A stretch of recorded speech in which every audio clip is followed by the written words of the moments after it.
Hello. How y'all doing tonight? Thank you all for joining us tonight. I'm pleased to welcome you to the fourth event of the 2011-2012 State of the Rockies Speaker Series. Working under the motto of Research, Report, and Engage, the State of the Rockies project aims to connect Colorado College to the greater Rocky region. Our mission reads, building upon 130 years of service to the region, the Rockies project conducts state-of-the-art research helping Rocky residents clearly see our communities, our environment, and our economy so that we can better shape our future. The Rockies project has traditionally focused on an issue in the 8-state region you see in front of you.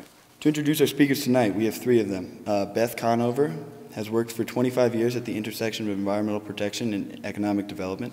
Stephen Saunders is the founder and president of Denver-based Rocky Mountain Climate Organization, and last but not least, Jeff Lucas, who is an associate scientist for Western Water Assessment, a joint effort of the Cooperative Institute for Research in Environmental Science and CU Boulder and the National Oceanic Atmospheric Administration. Jeff, so please help me welcome Beth. Good, thank you. It's really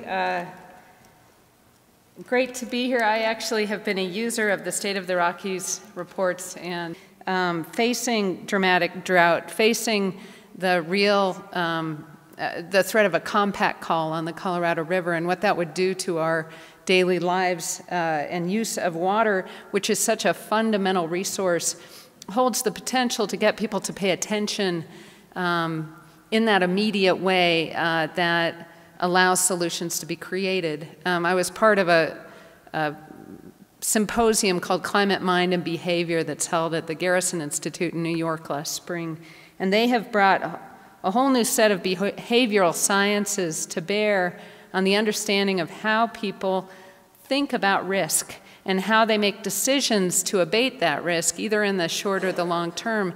The fact that you might, take a risk now if you knew you were going to get a cookie for it in a minute, to think at the most elemental as a little child. But if you know you're going to get a cookie in a month, you're much less likely to take that action now. I don't know if that example speaks to you, but I think there are some ways that we're hardwired that help us solve problems or not solve problems at our most fundamental level. The more we can think about innovations and solutions from science, from policy, and from practice, the more we open up the debate right now and allow ourselves to consider new ways of doing business, the better when that crisis eventually faces us, we'll be able to adapt and move forward. So, thanks so much. But the bigger problem with those two words, global warming, is the word warming. And briefly, warm is good. And that language choice is one of the reasons that we have really failed to make as much progress in getting broad public acceptance of what is happening. This is just from Webster, and you could take similar definitions from anywhere else, and all the associations are positive. Warm weather, warm fire, warm sweater, and especially on a night like tonight, that all sounds good. Or a warm welcome, warm regards. Warm is a positive thing. I have, I think independently, settled on the same word as John Holmgren, who was in a key role in the AAAS and now for President Obama, who's consistently for several years talked about climate disruption, which much better conveys the reality that we are doing something to the climate. I will also say climate change. I prefer that to global warming. Climate change is neutral. The climate changes just as the weather changes, and the climate changes naturally just as the weather changes naturally. So it does not convey that we are changing the climate, but that's the essence of what's going on. If we talk about it more that way, I think we would do better. I don't know of any other river in the world, certainly there's no river in the country where we take the water out of the basin to use it. Most of the water from the Colorado River is used outside. Roughly 2/3 or more of the large cities in these 7 western states use Colorado River water, even though very few of them are actually in the basin. And of the 7 states, the largest city of each of the 7 uses Colorado River water. Again, even though 2 are in the basin. And first of all, this is a place that has gotten hotter more than most of the rest of the country. Alaska has gotten hottest, but outside of Alaska, in the lower 48, the Colorado River Basin is where the temperature increases we've experienced so far have been concentrated. The graph at the top, I think you can read the legends, show the warming of the planet by decade for the last 100 years or so. And in the middle is the aggregation for the 11 western states. The western states have warmed more than the planet as a whole.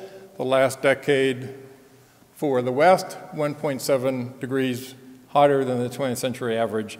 Colorado River Basin, 2.2.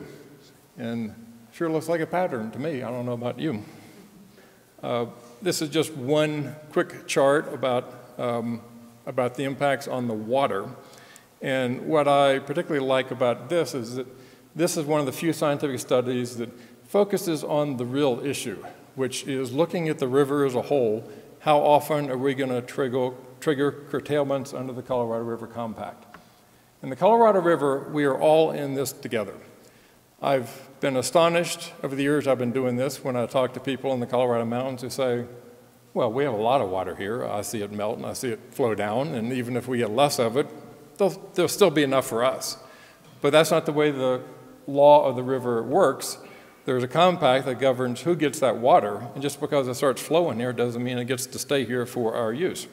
And this is suggesting that depending upon the emissions that we have in the future, we could be facing about 40%, give or take, curtailments every year in terms of legal uses, current legal uses being called to be cut back.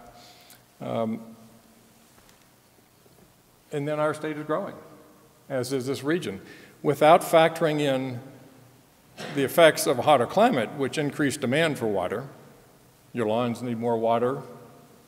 Livestock needs more water. We are facing a 53% projected increase, according to the state government. There's many different things we can do. My organization, the Rocky Mountain Climate Organization, when Governor Owens was the governor, convened a climate action panel to do as a nonprofit what state governments and other states were doing to try and bring people together to figure out what can be done in the state. And we patterned what we did very much after what was being done in other states. One material difference was we looked at what needs to be done to prepare for water changes, because that's a particular issue that we face here. Quick graphic, the blue line is the path that we are on. That black dot over there is the goal the panel recommended. The actions recommended by the panel would be the green line. There were other actions that were not analyzed and so don't contribute to the slope of that line. The panel was very confident we can get to that black dot by 2020. But more relevant to what we're talking about here, well, equally relevant. If we're going to protect the Colorado River, and think about this when you hear what Jeff has to say, we need to bring down emissions. We absolutely have to. We also have to prepare for the changes that are coming, and our panel understood that and focused primarily on what we do for water. I'm not going to spend long on this, but I really want you to know there are things we can do. They amount in very quick shorthand to understanding, accepting, being open to, and factoring in what we're doing and the consequences of that. That's really the most important. And then a whole set of particular actions we can take to better monitor, to better plan, to get more resilient, essentially.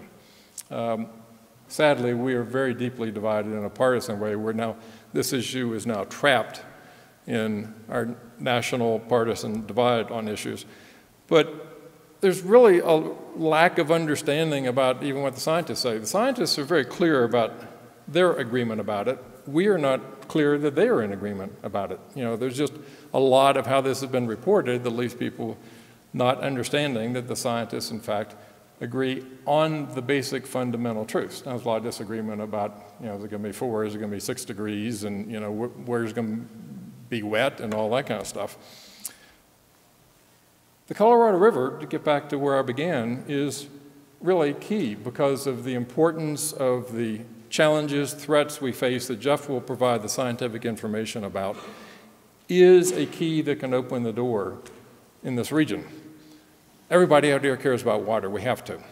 And as more people understand that our water, in fact, is very much tied up with how we meet our energy needs, I think we can have a change of attitudes.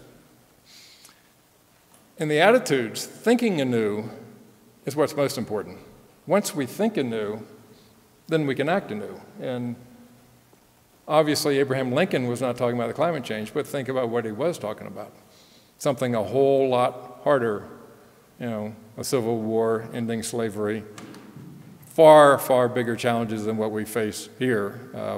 I'm very confident that we can do our share of this major challenge that we've left ourselves. With that, I'll turn it over to Jeff or Beth. Do you want to? Well, it's a real pleasure to be here in the Springs and here at Colorado College and contributing to the State of the Rockies project. Anthropogenic climate change is part of what I'll call the climate risk portfolio. We also have climate variability such as we've experienced in the past on multiple time scales. So climate risk encompasses both, and increasingly, as I'll describe, they've become intertwined. They are hard to distinguish.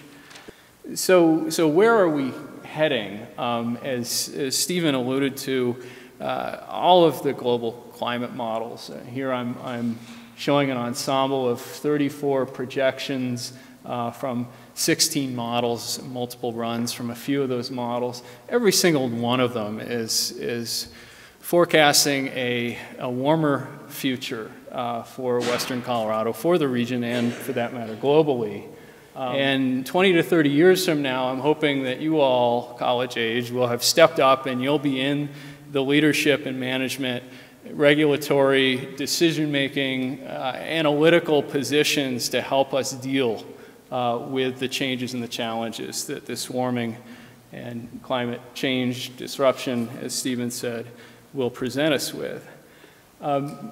Specific to the Colorado River Basin, we've got this, even before we start thinking about climate change and its impacts, we have this context of the red line of water use over the last century having come up to where it has pretty well intersected the blue line of water supply, or annual, in this case actually 10-year running mean of stream flow in the entire basin. So we are running this system, the Colorado River Basin, as a water supply system very close to the edge right now, even without considering what may come in the future. So the old paradigm in water resource management, which was really prevalent until very recently, and in some corners of the country and the planet is still prevalent, is that all you need to know about future climate risk is what is in your gauged hydrology, that blue line. Especially when you've got 100 years of data, you basically assume that the past will repeat itself. This is called hydrologic stationarity. We now know enough that that's wrong on two counts. And we really need to incorporate two different kinds of information to fully assess climate risk in a way that will prepare us for events that might occur in the future. I put in this gray line showing where a particular temperature and precip scenario actually produces more flow or less flow. More flow if an increase in precipitation is big enough to cancel out or balance out the warming and its effect on evapotranspiration. Below that line, less flow, where you either have a decline in precipitation plus warming, or the increase in precipitation is not big enough to balance out the warming. Notice, if we just say every one of these scenarios is an equal chance of occurring, it's much more likely that a decline in flow is going to happen, but there's still some possibility of increasing flow, but we shouldn't bank on it. So is it a perfect storm in the 21st century? I would say yes, if precipitation decreases. And so I hope you will keep us honest and shake things up as we move forward into this uncertain and though certainly challenging future in the Colorado River. I thank you for your time.